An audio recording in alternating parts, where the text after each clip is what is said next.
Hello बच्चों, आज हम इस वीडियो में कक्षा 6 विज्ञान विषय के अंतर्गत पाठ सजीव एवं उनका परिवेश के बारे में चर्चा करेंगे। बच्चों, अपने चारों ओर पाई जाने वाली विभिन्न वस्तुओं के विषय में सोचिए। क्या दिखाई देने वाली सभी वस्तुओं को आप सजीव कह सकते हैं? नहीं। क्या सभी वस्तुओं को निर्जीव कह सकते हैं? बिल्कुल नहीं। हमें कैसा पता चलता है कि कोई वस्तु सजीव है या कोई वस्तु निर्जीव है? आइए हम इस बारे में विचार करते हैं। सभी सजीवों में कुछ विशिष्ट लक्षण होते हैं, जैसे गति, प्रजनन, वृद्धि, श्वसन, पोषण, संवेदनशीलता या उद्दीपन के प्रति अनुक्रिया और उत्सर्जन। सजीवों के विशिष्ट लक्षणों में से एक है गति। सजीव एक स्थान से दूसरे स्थान तक जाते हैं तथा उनके शरीर में अन्य प्रकार की गति भी दिखाई देती है, जैसे मनुष्य, जीव जंतु तथा पेड़ पौधे।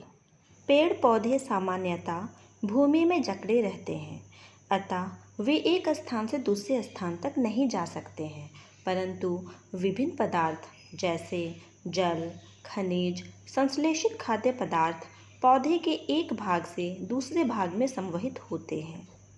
अगला विशिष्ट लक्षण है प्रजनन। जीवों द्वारा अपने जैसे संतान उत्पन्न करने की प्रक्रिया प्रजनन कहलाती है। सभी सजीव अपने जैसे संतान उत्पन्न कर अपने प्रजातियों के अस्तित्व की रक्षा करते हैं। प्रजनन के अंतर्गत कुछ जंतु अंडे देते हैं, जिनके फूटने से छोटे छोटे बच्चे बाहर निकल आते हैं। वहीं दूसरी ओर कुछ जंतु ऐसे होते हैं जो अपने जैसे छोटे बच्चों को जन्म देते हैं। मनुष्य भी उनमें से एक है। पेड़ पौधों में बीजों के अंकुरण से नए पौधे का जन्म होता है। पौधों में जनन की एक विधि यह भी है कि पौधे का ही एक भाग जैसे तना नए पौधों को जन्म देता है। इसे कलम करना भी कहते हैं और इसका उदाहरण है गुलाब का पौधा। सजीवों में वृद्धि। वृद्धि सजीवों का एक प्रमुख लक्षण है। वृद्धि का अर्थ है जीवों की शारीरिक संरचना का विकास, जिसके अंतर्गत लंबाई, वजन, मोटाई तथा अन्य अंगों का विकास होता है। वृद्धि की प्रक्रिया आंतरिक तथा बाह्य दोनों रूप में होती है। जैसे एक छोटा सा चूजा बड़ा होकर मुर्गा या मुर्गी बन जाता है। एक छोटे से बीज में अंकुरन के साथ वृद्धि प्रारंभ होती है और समय के साथ वह विशाल वृक्ष का रूप ले लेता है। इसी प्रकार मेंढक लार्वा से वृद्धि के पश्चात वयस्क बनता है। पेड़ पौधों में वृद्धि जीवन पर्यंत होती है, जबकि जंतुओं में वृद्धि एक निश्चित आयु तक ही होती है। प्रत्येक सजीव का एक निश्चित जीवन काल होता है। सजीवों में श्वसन। सजीव वायुमंडल से ऑक्सीजन लेते हैं और कार्बन डाइऑक्साइड छोड़ते हैं, जिसे श्वसन कहा जाता है। यह सभी सजीवों की विशेषता है। ग्रहण किए गए भोजन से श्वसन की प्रक्रिया द्वारा ही हमारे शरीर को ऊर्जा मिलती है। जीव जंतु अपनी नाक द्वारा श्वसन क्रिया करते हैं तथा पेड़ पौधे मुख्यतः अपनी पत्तियों के द्वारा। पेड़ों में इनकी जड़ों व तनों के द्वारा भी श्वसन होता है। पेड़ पौधे प्रकाश संश्लेषण क्रिया में ऑक्सीजन मुक्त करते हैं, जो श्वसन के लिए आवश्यक है। अगला विशिष्ट लक्षण है सजीवों में पोषण। प्रत्येक सजीव को अपने अस्तित्व और वृद्धि के लिए ऊर्जा की आवश्यकता होती है, जो उन्हें भोजन से प्राप्त होती है। यह पोषण कहलाता है। जीव जंतु और मनुष्य अपना भोजन पेड़ पौधों एवं अन्य जंतुओं से प्राप्त करते हैं। वहीं पौधे प्रकाश संश्लेषण के द्वारा अपना भोजन स्वयं बनाते हैं। अगला लक्षण है सजीवों में संवेदनशीलता या उद्दीपन के प्रति अनुक्रिया। बच्चों, आपने छुई मुई या लाजवंती के पौधों के पत्तियों को जरूर स्पर्श किया होगा। क्या परिवर्तन होता है? आप देखते हैं कि छूते ही सभी पत्तियां बंद होने लगती हैं। इसका अर्थ है कि लाजवंती स्पर्श के प्रति संवेदनशील है। इसी तरह मनपसंद मिठाइयों या इमली देखकर हमारे मुंह में पानी आने लगता है। यह सभी परिवर्तन के प्रति हमारी अनुक्रिया को दिखाते हैं। इन परिवर्तनों को हम उद्दीपन कहते हैं। उद्दीपन के प्रति अनुक्रिया ही संवेदनशीलता है। सभी सजीव, जंतु और पेड़ पौधे उद्दीपनों के प्रति संवेदनशील होते हैं। अगला विशिष्ट लक्षण है सजीवों में उत्सर्जन। विभिन्न जैविक क्रियाओं जैसे पाचन एवं पोषण के फलस्वरूप सभी प्राणियों के शरीर में अपशिष्ट पदार्थ बनते हैं। इनका शरीर में कोई उपयोग नहीं होता है।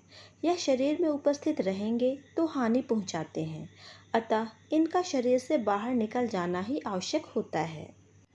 हानिकारक अपशिष्ट पदार्थों को शरीर के बाहर निकालने की इस प्रक्रिया को उत्सर्जन कहते हैं।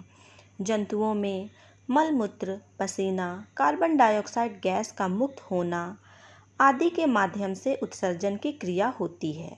वहीं पौधों में भी उत्सर्जन की क्रिया होती है। कुछ पौधे गोंद, रबर, रोल या रेजिन आदि का स्राव करते हैं। बच्चों, अब हम सजीवों के वास स्थान के बारे में जानेंगे। परिवेश क्या है?